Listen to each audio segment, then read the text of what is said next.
कुछ बात कर रहे थे उस खातून की जिनकी लुगत में नामुमकिन लफ्ज़ ही नहीं था, जिन्होंने जालिम के आगे झुकना, डरना, घबराना नहीं सीखा, जिन्हें बुलंद हौसला, शोला बयानी और गैर मुतज़लज़ल हिम्मत और विरासत में मिली थी।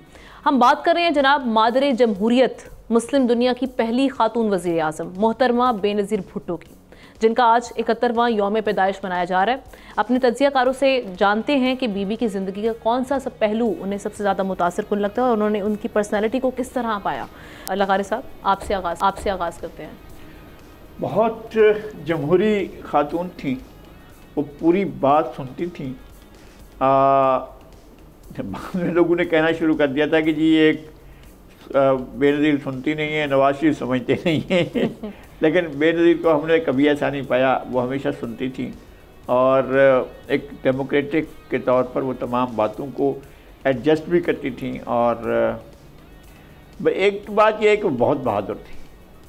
मैंने ऐसी बहादुर ख़वातीन नहीं देखी हैं, बहुत कम देखी हैं जिस तरह से उन्होंने बदतरीन हालात का मुकाबला किया। बदतरीन हालात का हमारे सामने ऐसा हुआ है कि उनको जिस तरह से गिरफ़्तार करके ले जाया गया और जिस तरह से उनने साबित कदमी के साथ अपने आप को एक बहादुर खातून बनाकर पेश किया। वो पाकिस्तान में मैंने दो ही ख़वातीन को देखा था। मैं ईमानदारी से कहता हूँ, मैं PMLN की सियासत से या पीपल्स पार्टी की सियासत के इत्तफाक और इख्तलाफ से कतई नज़र मोहतरमा कुलसूम नवाज़ ने जो चंद महीने हुकूमत ख़ात्मे के बाद 99 में हुकूमत के ख़ात्मे के बाद जिस तरह से साबित कदमी के साथ उन्होंने सियासत की थी और जिस तरह से मोहतरमा बेनज़ीर भुट्टो ने एक तवील अरसे तक सौबतें बर्दाश्त की, सही और शदीद गर्मी और शदीद सर्दी के मौसमों में और बदतरीन हालात में जो कंप्रोमाइज़ नहीं किया, ये उनकी बहुत बड़ी बात थी, बहुत बड़ा कमाल था। ज़बरदस्त। एहतशाम साहब,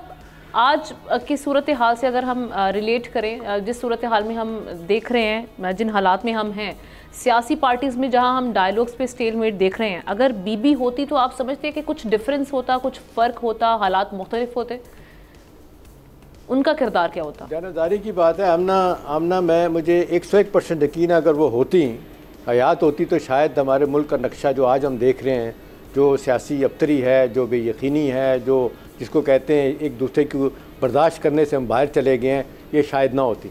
लेकिन जो अभी लगारी साहब ने कहा है ना कि वो ऐसे नहीं इख्तलाफ करती थी, सुनती थी। मैं आपको वाक़या छोटा सा सुना देता हूँ, बड़ा मशहूर वाक़या है। ये कारगिल मुशर्रफ साहब ने किया, मुशर्रफ साहब के ज़माने उनका पुराना इरादा था और बीबी को भी उन्होंने एक ब्रीफिंग दी और बड़ी हाई पावर्ड ब्रीफिंग थी। वहाँ पे उनको बताया, बीबी ने पूरा प्लान सुना कि जी आप ये करेंगे और आप इस पोजीशन में आ जाएंगे और आप जनाब इस तरह आप कश्मीर को ले लेंगे और बिल्कुल आप फलां जगह तक हिंदुस्तान के लिए मसाइब पैदा कर देंगे। बीबी का सवाल था, general then so what would happen after that. इसके बाद मुशर्रफ के पास जवाब नहीं था कि भी आपने कब्ज़ा कर लिया, फिर क्या है, आप कंटेन कर सकेंगे, रह सकेंगे, और फिर के बाद इंटरनेशनली जो बैकलैश आएगा। अभी आपने देखा कितने बुरे तरीके से आया था। क्लिंटन साहब नहीं आए थे पाकिस्तान, रो पीट के हमने उनको यहाँ बुलाया, फिर जिस तरीके से हमने डिनाई किया कि जी हमारा तो बंदा ही कोई नहीं। CIA ने हमें तस्वीरें भेजी कि देखे ये पंजाब को क्या होती है, जो उनकी होती है अपना यूनिट के लोग वहाँ पे बैठे हुए थे, आप कहते थे हुर्रियत पसंद, वो लड़ रहे हैं, जंगें लड़ रहे हैं वहाँ पे। तो देखें ये उनमें एक स्पीकिंग पावर थी, सुनती थी बात, फिर आर्गूमेंट से बात करती थी। ये ट्रेनिंग भुट्टो साहब ने उनकी जो की थी फॉरेन ऑफिस में बिठा के, उसका कमाल। दूसरा, बर्दाश्त बहुत थी। मतलब मैं नहीं भूलता 8 महीने आमना जो सखर जेल में सख्त शदीद तरीन गर्मी में, लगारी साहब को पता होगा, जो सॉलिटरी कन्फाइनमेंट उन्होंने काटी है बीबी ने, इतनी तकलीफ़ थी कि पंखा तक भी नहीं वो जालिम लगाने देते थे, ये हालत कर दी थी लेके। फिर उनकी कान में एक तकलीफ़ डेवलप हुई, फिर डॉक्टरों ने जाके ज़ियाउल्लाह को बताया कि ये जो है ना, खुदा ना खास्ता it can develop into a cancer, यहाँ से पूरे वजूद में तुम्हारे लिए मुसीबत हो जाएगी। फिर उनको राह किया कि फिर वो बाहर गए। तो देखें वो डरती तो नहीं थी, हमने तो उनको देखा जिस तरीके से मिलने जाती थी कराची सेंट्रल जेल में जरदारी साहब को, 4-4 घंटे वो बिठाते थे, पत्थरों पे बैठती थी, ईंटों पे बैठती थी, बच्चों को लेके इंतज़ार करती थी। लेकिन वो भी कॉम्प्रोमाइज़ कर सकती थी, नहीं किया उन्होंने। तो ये तो जो रिजॉल्व सियासी तौर पे था, जो टॉलरेंस उनमें थी और जो ये कि स्पीकिंग पार्ट थी, अब लोगों को कन्विंस करती थी, मेरा ख्याल है वो आज शायद पाकिस्तान के जो मौजूदा सियासतदान है वो दूर दूर नहीं भटकते उनके। जी सही। हमाद, बीबी की ज़िंदगी को देखते हुए, उनकी लाइफ को जितना हमने स्टडी किया, ऑब्जर्व किया, पीपी के बारे में कहा जाता है पाकिस्तान पीपल्स पार्टी वैसी जमात नहीं रही जो एक बीबी के ज़माने में थी। कितने हालात मुख्तलिफ होते अगर आज बेनज़ीर भुट्टो इस जमात का हिस्सा होती, उनको लीड कर रही होती? बीबी शहीद हों, भुट्टो साहब हों, बहुत बड़ी शख्सियात थी। मेरा नहीं ख्याल पाकिस्तान में कोई भी ऐसा शख्स होगा जो उनके बारे में अकीदत या इज़्ज़त से उनका नाम ना लेता हो। तो इसमें तो कोई दो राय नहीं है। पूरी दुनिया, पाकिस्तान समेत पूरी दुनिया में उनका लोहा माना गया है। हम भी मानते हैं, हमारा मुल्क भी मानता है, और अच्छी बात यह है कि तमाम सियासी जमात मानती हैं। मगर मुझे ऐसा लगता है कि हमारे मुल्क में शायद उनका नाम सिर्फ नारों की हद तक रह गया है। पीपल्स पार्टी में जैसा आपने जिक्र किया है अभी, सिर्फ नारों की हद तक उनके नाम को इस्तेमाल किया जाता है। उनकी जिन जो पैगाम वो देना चाहते थे, जिन वैल्यूज़ पे वो खड़े थे, वो कहीं गुम चुकी हैं, वो आवाम तक पहुंच ही नहीं रही। वो जमहूरियत के लिए उनकी बड़ी जदोजहद थी, जमहूरियत की बहुत बड़ी दाई थी। क्या जमहूरियत का नाम सिर्फ पार्लियामान में आना है, या जमहूरियत का नाम एक अवाम को उसका हक़ राय दही समझाना है, बल्कि उसको उसका इस्तेमाल करना भी बताना है? अगर हम ये इस जमहूरियत की डेफिनेशन को सामने रखें और आज की पीपल्स पार्टी को देखें, तो जिस शख्सियत में बेनज़ीर शहीद की तस्वीर देख रहे हैं उनके वोटर्स, उनकी बेटी में, वो अनअपोज्ड पार्लियामान में आ गई हैं। क्या ये वो जमहूरियत है जिसके लिए बीबी ने जद्दोजहद की थी? इस वक्त पार्लियामान, इस वक्त ये लोग पीपल्स पार्टी आईनी ओहदे लेकर बैठे हुए हैं। बीबी शहीद हो गई, जुल्फ़िकार अली भुट्टो हो गए, वो तो अवामी हकूक़ की बात करते थे। इन पार्लिमानी इन आइनी ओहदों पर बैठकर आप अवामी मफाद के बारे में क्या काम कर सकते हैं? आपके इख्तियारात में क्या है? वो लोग तो रोटी कपड़ा और मकान का नारा लगा रहे थे, उसकी सियासत करते थे। आप कैबिनेट में भी नहीं हैं, लेकिन आप कहते हैं कि हमसे मुशावरत की जाए। आप बजट पास करने में आप समझते हैं कि जब आप कैबिनेट में नहीं हैं तो आपके इस मुतालबे में किस हद तक वज़न है।